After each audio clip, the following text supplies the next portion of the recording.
Olá, meu nome é Yoshihiko Kaneoya, sou formado em Direito pela Universidade de São Paulo e sou pesquisador da cultura japonesa.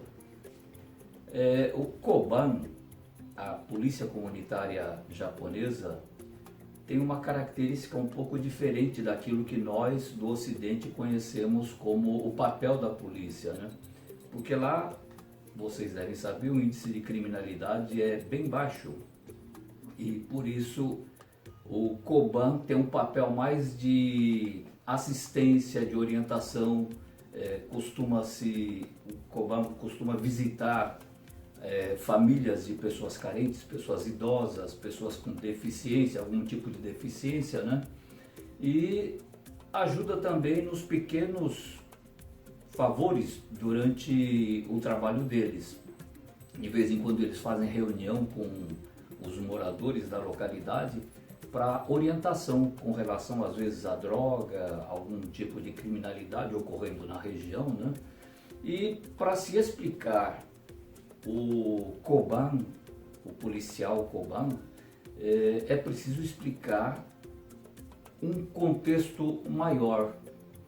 O Koban, o policial, nada mais é do que produto de uma sociedade. E que sociedade é essa? O que é que influenciou na formação dessa sociedade? São basicamente três grandes correntes de pensamento. Religião, se vocês quiserem, né? O shintoísmo, que é nativo do Japão, o budismo e o confucionismo. Quando o budismo e o confucionismo chegaram da China, já existia no Japão a religião primitiva que era o shintoísmo. Shinto significa apenas caminho dos deuses, caminho das divindades. Shin é uma outra leitura para kami, que é divindade, né? E to, que é caminho. O que é que diz o shintoísmo? Ele acredita no bem natural que está na alma de todo ser humano. Ou seja, todo mundo é naturalmente bom. Por isso, dentro do shintoísmo há uns dizeres, um princípio que diz Shinsei Kaihatsu, fazer desenvolver a natureza divina de cada um, né?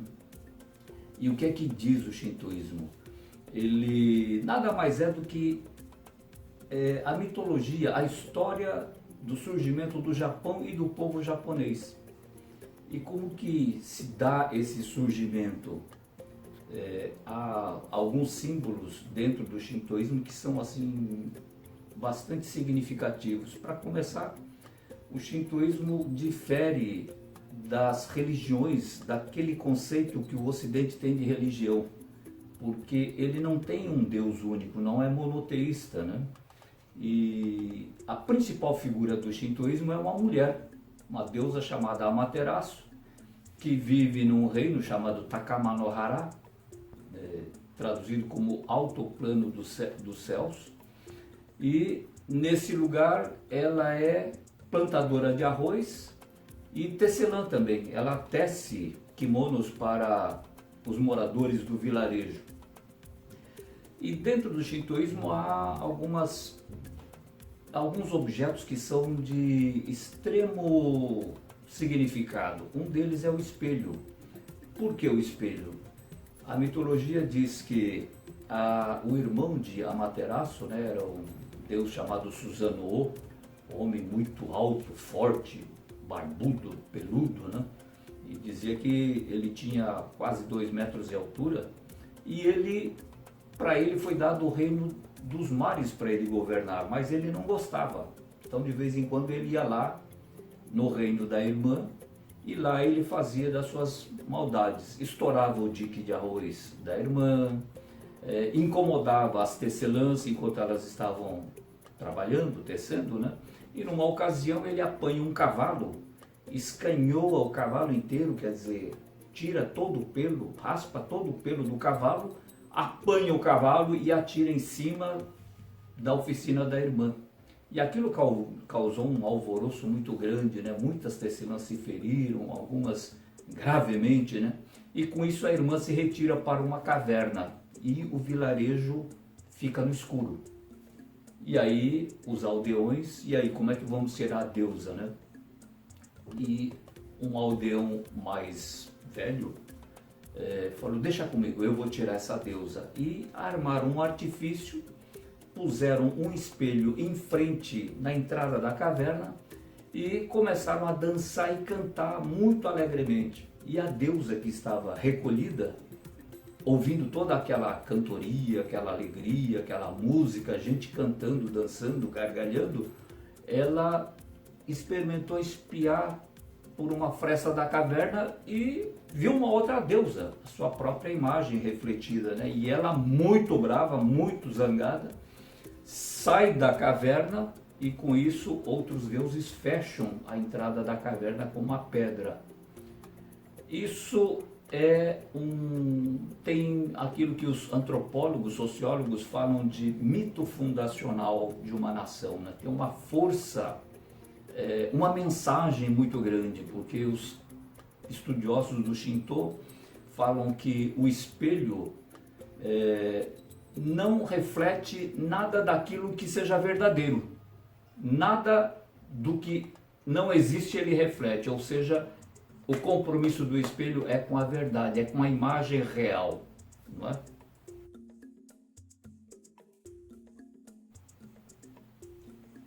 Uma outra corrente de pensamento que influenciou profundamente o povo japonês foi o budismo. O budismo é uma religião fundada por Buda, nasceu no século VI a.C., na Índia, da Índia passou para a China e da China foi para o Japão. O que é que diz, o que é que prega o budismo?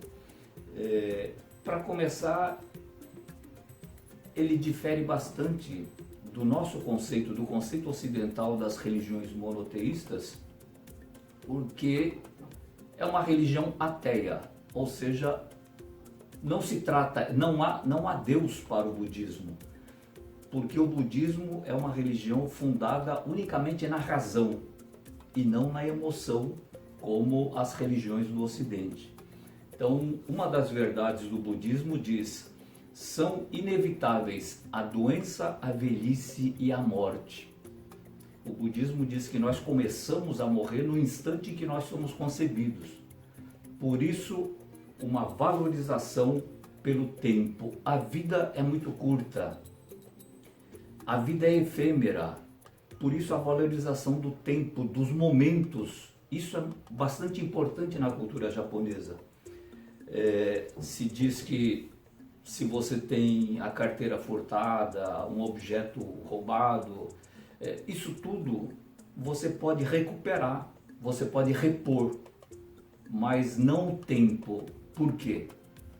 O passado não existe, você não pode viver o passado, já foi. O futuro não chegou ainda. O único tempo que você pode viver e pode usufruir é o momento presente. Então, vai daí o extremo cuidado que esse povo tem com o momento, com o tempo, com os compromissos firmados. Por isso, nessa cultura, é falta grave você roubar o tempo alheio. Quando o budismo fala da impermanência do tempo, da efemeridade do tempo, Buda diz que nós não conseguimos atravessar um rio duas vezes, porque quando nós vamos, somos um, quando nós voltamos, nós e o rio somos outros. Ou seja, tempo é extremamente importante no budismo. Além disso, o budismo, como ele se funda na razão, ele privilegia a educação, privilegia o conhecimento.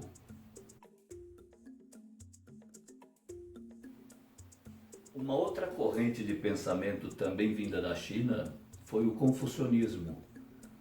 Confucionismo é uma filosofia fundada por Confúcio, que viveu no século VI a.C. E Confúcio se preocupava, cuidava, toda a sua filosofia se referia ao momento presente, à harmonia dentro da sociedade. Ele dizia que a felicidade, o segredo da felicidade de uma sociedade era a harmonia no lar e a harmonia na sociedade. Para que isso ocorresse, bastava que o governante, assim como os pais, amassem os seus subordinados, os seus governados, e que os governados, os filhos, deveriam tratar os seus superiores, os pais, os governantes, com obediência e respeito. Confúcio era um filósofo que tinha muitos seguidores, como era muito comum na antiguidade, né? E um dos seus alunos acabou virando rei de um reino, de um feudo, e convidou Confúcio para ministro da Justiça. E Confúcio aceitou, e em uma das ocasiões um discípulo pergunta: mestre, nós devemos pagar o bem com o bem e o mal também com o bem? E Confúcio respondeu: não. Bem paga-se com o bem, mas o mal paga-se com a justiça. Numa outra ocasião, esse é o lado digamos assim, da compreensão do que é a justiça dentro de uma sociedade de Confúcio. Mas Confúcio tinha também o seu lado político. Um discípulo pergunta para ele uma ocasião: mestre, quais são as 3 condições para um reino sobreviver como nação forte? E ele respondeu: arroz em abundância, exército forte e confiança no governo. E o aluno pergunta: mas mestre, se o senhor tivesse que tirar uma das condições, o que é que o senhor tiraria? Exército forte. E se o senhor tivesse que ficar com apenas uma condição, o que é que o senhor eliminaria? O arroz. Aí o aluno possivelmente deve ter replicado, né? Mas mestre, a gente sem um exército forte, a gente fica uma nação fraca, e sem arroz muita gente vai morrer. E Confúcio respondeu: sem um exército forte, qualquer nação está sujeita a ser dominada por outra mais forte. Sem arroz, muita gente vai morrer. É possível que muita gente morra de fome. Mas sem confiança no governo, qualquer nação vai perecer como comunidade, como Estado ou como povo. A tônica da filosofia de Confúcio era a educação e o cultivo da virtude. Isso era fundamental para o aprimoramento pessoal e da sociedade para Confúcio.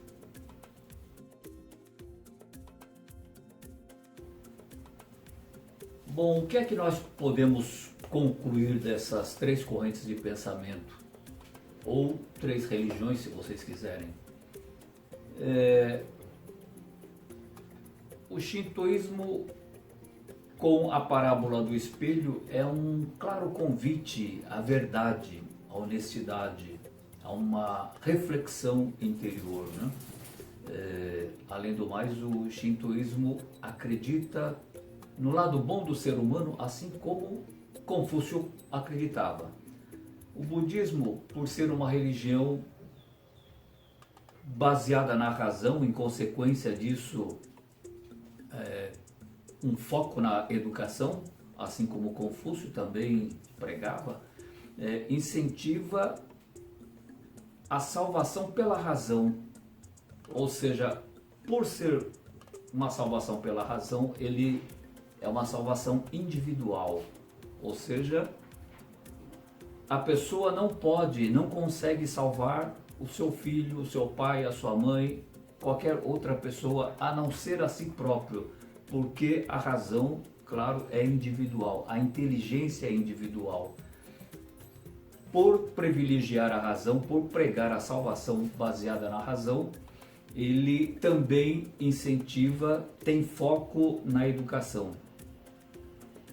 O confucionismo quando fala das relações humanas, ele cuida do presente. Benedito Ferri de Barros diz que as 3 dimensões estão presentes na personalidade do povo japonês. O shintoísmo, por dignificar o passado do povo japonês e do Japão.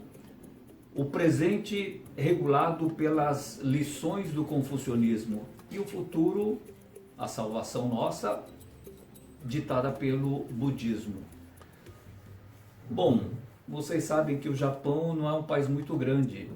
Tem mais ou menos, pouco mais de 370 mil quilômetros quadrados.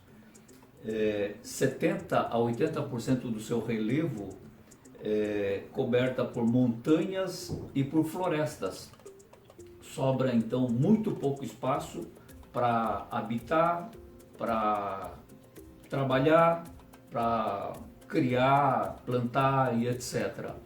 Além disso, como ele se situa em cima de 3 placas tectônicas, é uma área sujeita a muitos terremotos e, em consequência disso também, é um país que tem muitos vulcões, dezenas de vulcões ativos. Além disso, ele não é um país continental como é o Brasil, como é os Estados Unidos. Ele é subdividido, é um país insular, tem mais de 6 mil ilhas, das quais tem mais de 600 que nem habitadas são. Isso porque é muito difícil levar toda a infraestrutura para espalhar, enfim, por todas essas ilhas, né? Como citei, Benedito Ferri de Barros foi muito tempo articulista do Estado de São Paulo. Ele diz o seguinte: se Deus privilegiou algum país quando ele fez o mundo, na sua lista não estava o Japão, porque pelos fatos que eu falei para vocês, é um país sujeito a terremoto, a furacão, a tsunami. Além disso, o subsolo muito pobre, não tem petróleo, não tem manganês, não tem cobre, não tem ouro, não tem diamante. E qual é a riqueza do Japão? Só aquilo que o seu próprio povo pode produzir. Donde se conclui que o mito fundacional de uma nação, no caso do Japão representado por essas 3 grandes correntes de pensamento, que modelou, formatou a personalidade do povo e deu a eles essa coesão social, esse foco na educação, foco também no aprimoramento pessoal e social como uma forma de manter a harmonia social, manter a harmonia na comunidade. Eu acredito que tudo isso tenha sido responsável por desenvolver o país, fazer um país mais harmônico, mais justo e certamente o Japão que nós conhecemos hoje, despertando bastante interesse não apenas por nós brasileiros, mas pelo mundo inteiro, né? Espero que isso tenha explicado, lançado um pouco de luzes sobre a personalidade do povo japonês. E se alguém quiser saber mais alguma coisa, nós temos um site em que a gente fala um pouco de história, pensamento, gastronomia, artes japonesas, que é o nippocultura.com.br. A todos muito obrigado pela atenção. Tchau, tchau.